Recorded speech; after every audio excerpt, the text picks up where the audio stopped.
Hello, everyone. I'm pre-recording this session just because I've had some feedback that people are finding these sort of short introductory videos quite useful, especially if you're approaching a specialty for the first time. So I'm gonna try and make these for each of the subspecialties. So this will be a really short sort of introduction to cornea, how to approach a patient with corneal pathology. And then we'll kind of go into the subspecialty in more detail with the later videos. So, whenever you have a corneal patient in front of you, whether it's in casualty, whether it's in clinic, history is actually really, really key to the diagnosis. And that's because a lot of your corneal findings are quite broad in what can cause them. And we'll go into that in a bit, which is why the history can actually help you narrow you down with whether or not you're looking at something infective, something sterile, if it is infective, the kind of microorganism that you're looking at. So it takes some time really establishing how long the patient has been in pain, what risk factors the patient has in terms of contact lens use, things like trauma, foreign bodies in the past, occupation, any eye drops that they're currently taking.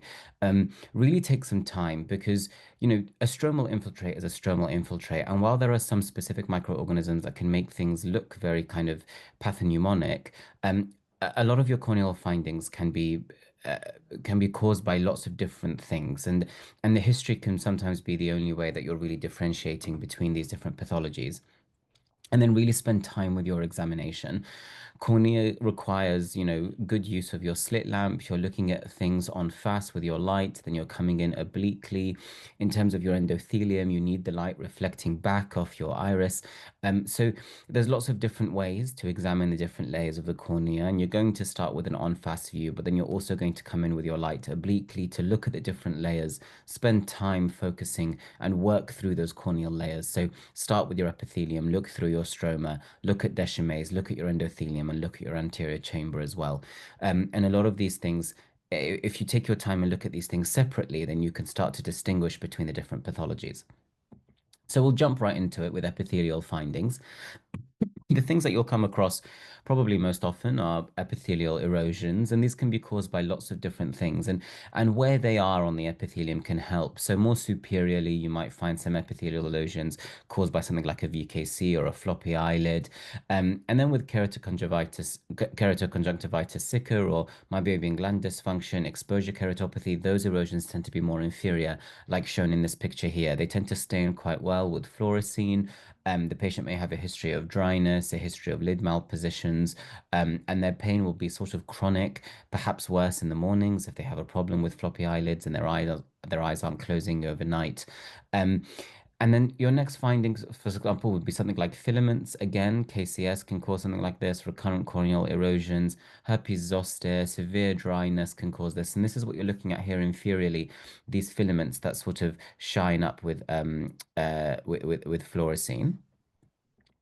A punctate keratitis can either be infective or actually more sterile. So with infective causes, you're looking at something like your viral keratitis. So, it's going to be almost any virus that can cause this. So adenoviral conjunctivitis can cause it.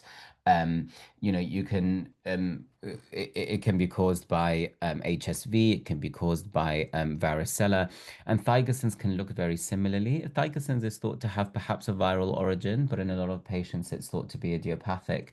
But they look very similar. And what you can see from this picture is they don't stain super well with fluorescein, which is a bit different to what you'd find with erosions. And there is a sort of whitish color to them when you're looking at them with white light or yellow light. So you can actually see there is a slight epithelial infiltrate. And then you have this sort of epithelial edema. So when you're looking right in the superficial layer, you can see this microcystic edema. That's typically seen in patients with either a high pressure, acute angle closure, postoperative corneal edema, contact lens toxicity, patients with high drops. This is where you're going to find this epithelial edema, and that's what you're sort of going to, and this is what it's going to look like. And that oblique light can sometimes be the easiest way of seeing something like this. There's lots of different iron lines. You sort of have to just rope learn what each of the names mean for your exam. So you've got the Ferry line, which is these are all iron lines and they're all iron deposits, but they're caused by different things. So I always thought of Ferry as being related to trabeculectomies because you have something like a bleb, or it's usually called a reservoir, so that sort of water theme. Stocker's line with pterygiums, Hudson Stählis tend to be age related, and then you've got the Fleischer ring with keratoconus. And you'll find these in different areas of the cornea, but they are essentially subepithelial deposits of iron. Then your stromal findings. So the most common things you're going to come across will be infiltrates. So this is a picture of a typical stromal infiltrate. This is probably infective in origin because of the way it looks, but there are both sterile and infective causes of stromal infiltrate. So with sterile causes, you're looking at things again like contact lens overuse, potentially something even like a marginal keratitis. And that, what you're looking at there depends on where it is on the cornea. So, with a marginal keratitis, you're looking at something along the limbus. They may have some associated MGD. Whereas with infective keratitis, they may have a risk factor of a corneal, of a contact lens, or it may be something a bit more central on the cornea. And the way the infiltrate looks, again, and we'll talk about this when I talk about infective keratitis, the way the stromal infiltrate looks can help you narrow down the microorganism. Then you have stromal edema. Again, usually you're seeing something like this in context of a post-operative patient, somebody coming in after cataract surgery. It was a particularly dense lens. They had lots of phaco power, and in their post-op appointment, they're still having some corneal edema, and some steroids usually helps clear that. Can be caused by high intraocular pressure, and obviously a Fuchs endothelial dystrophy is also going to have problems with edema across the entire cornea.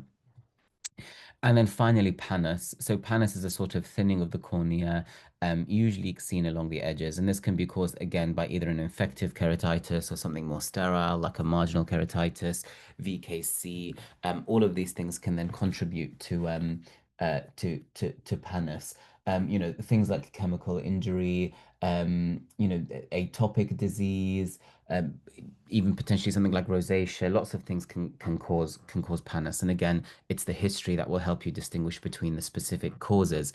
But this is essentially what pannus looks like. You may have some neovascularization along those stromal layers as well. And then finally, working to the back with the endothelial findings, you'll see things across Descemet. So either you'll see folds that look similar to this, where it's typically a hypotenuse patient, potentially an infective keratitis, something like a viral endothelialitis, can give you Descemet's folds, or you might actually find Descemet's breaks. So this picture is specifically in a child where they've had, unfortunately, trauma which can cause these sort of lines. High drops, infantile glaucoma can give you these sort of findings. So Descemet's breaks and folds look slightly different.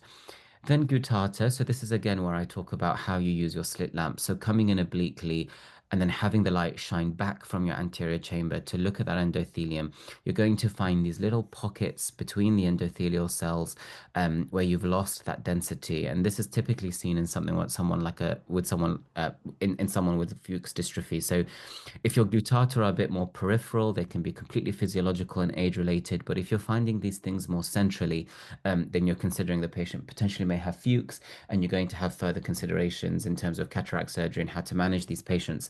And we'll talk about that when we go into the corneal dystrophies.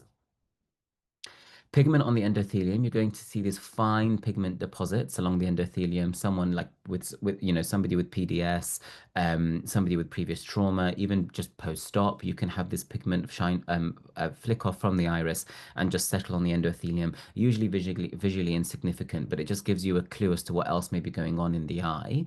And they look slightly different to KPs. So if you compare with pigment, pigment is a sort of fine dusting of pigment across the endothelium, whereas with KPs, it's slightly more organized, it's inflammatory cells, and this is usually typically a clue of someone like a uveitic or potentially somebody with an infective keratitis, specifically impacting the endothelium, and they're having some anterior chamber activity. And these KPs can either be a sign of previous uveitis with a completely quiet eye, or they may be in at the same time as active inflammation. So remember to look at the entire eye as a whole if you're seeing these things on the endothelium. So just to summarize this sort of quick introduction, be very, very careful with the history. Like I said, really pinpoint when the pain started, look at the risk factors of the patient. Are they on any immunosuppression? Do they have any other ocular conditions? Do they have any systemic conditions that can potentially present in the cornea? And take time with your examination, looking at the different layers.